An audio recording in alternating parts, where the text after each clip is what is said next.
thank you for giving me the opportunity to present today. Today, I would like to discuss a topic that is very relevant to students and young people, namely smart budgeting for students and young people, with the subtitle Managing Money Wisely for a Better Future. Before we start, let me ask you a question.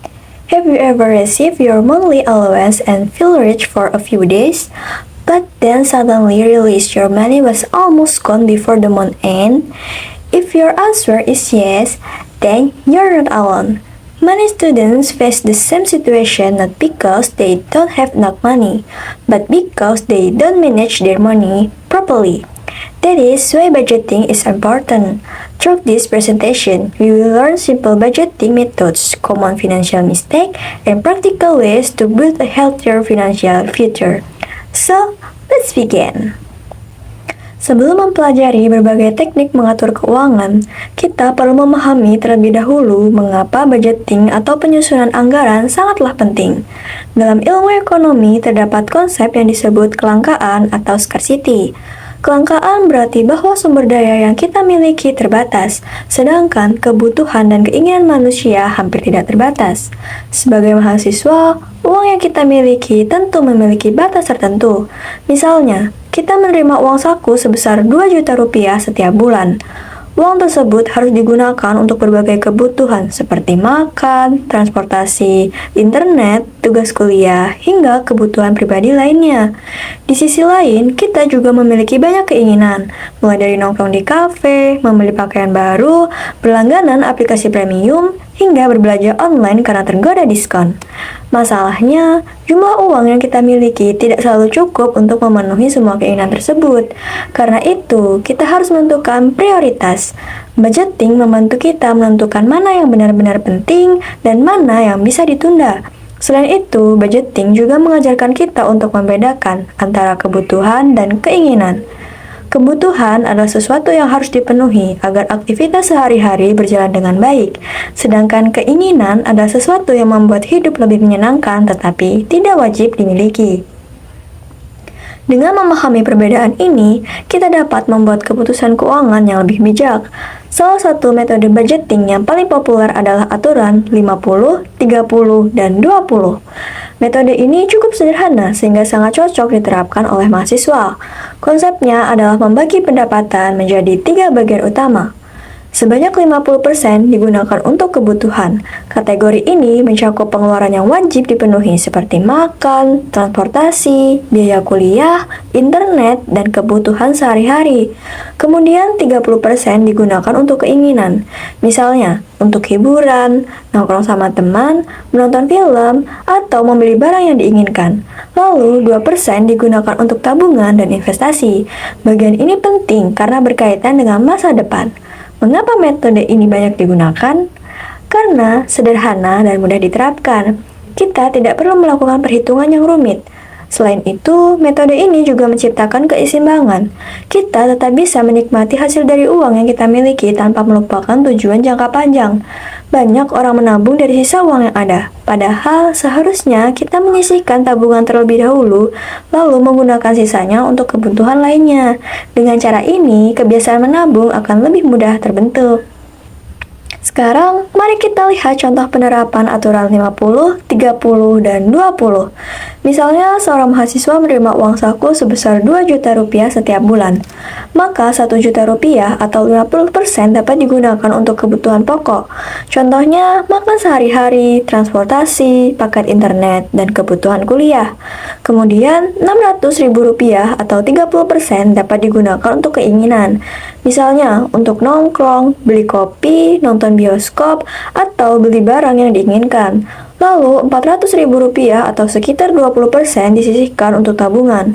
Mungkin jumlah tersebut terlihat kecil, namun jika dilakukan secara konsisten setiap bulan, hasilnya akan sangat besar.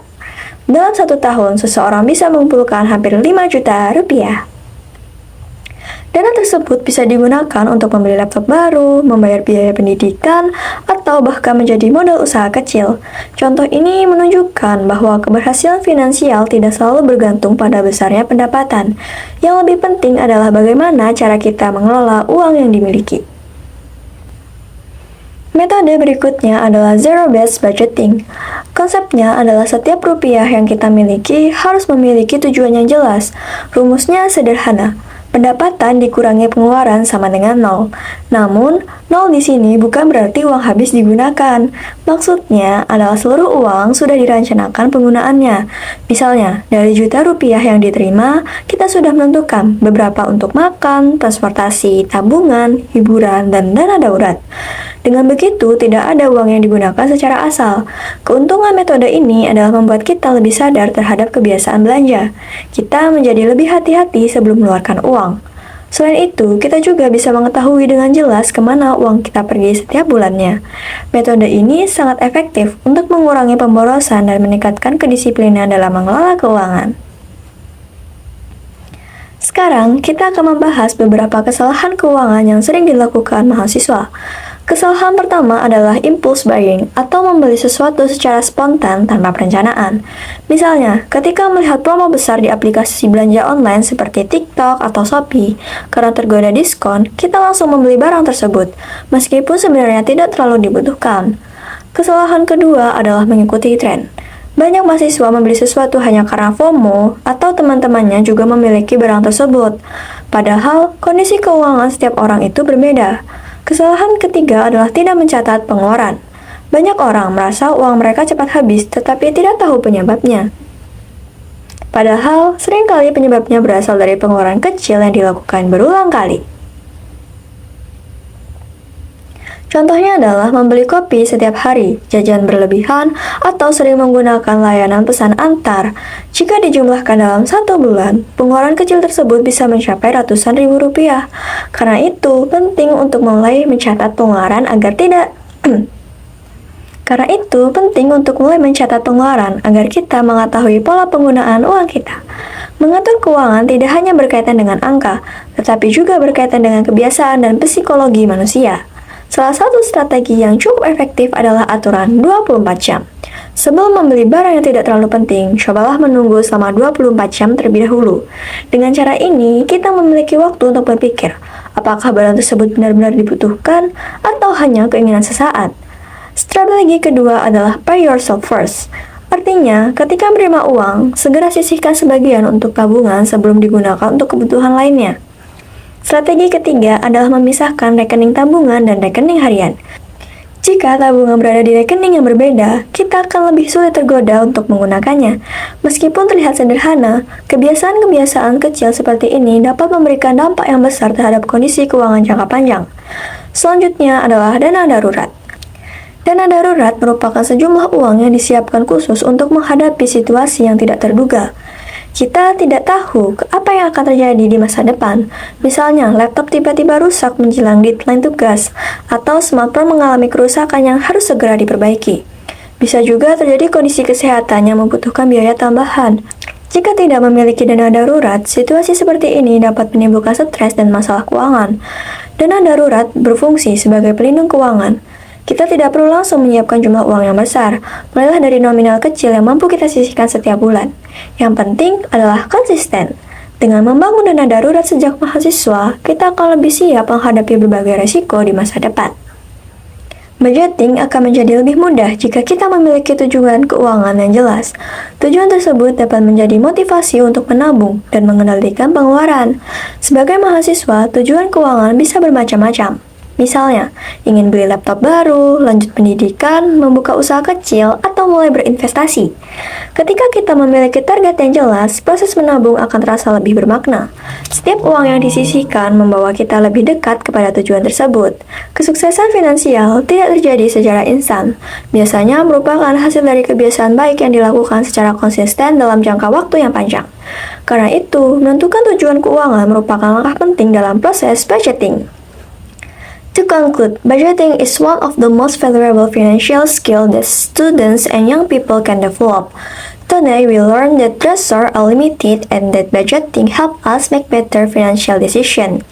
We discussed the 50-30-20 rule, zero-based budgeting, common financial mistake, psychological saving strategy, emergency fund, and financial goal. All of these concepts share one important message. Money should be managed intentionally. Budgeting is not about being stingy. Budgeting is not about avoiding fun. Budgeting is about giving your money a purpose. When we manage our money wisely, we create better opportunity for our future. Thank you very much for your attention. I hope this presentation has helped you understand the importance of budgeting and financial planning. Remember, small financial decisions today can create a big opportunities tomorrow. Start budgeting, start saving, and start building a stronger financial future. Thank you and goodbye.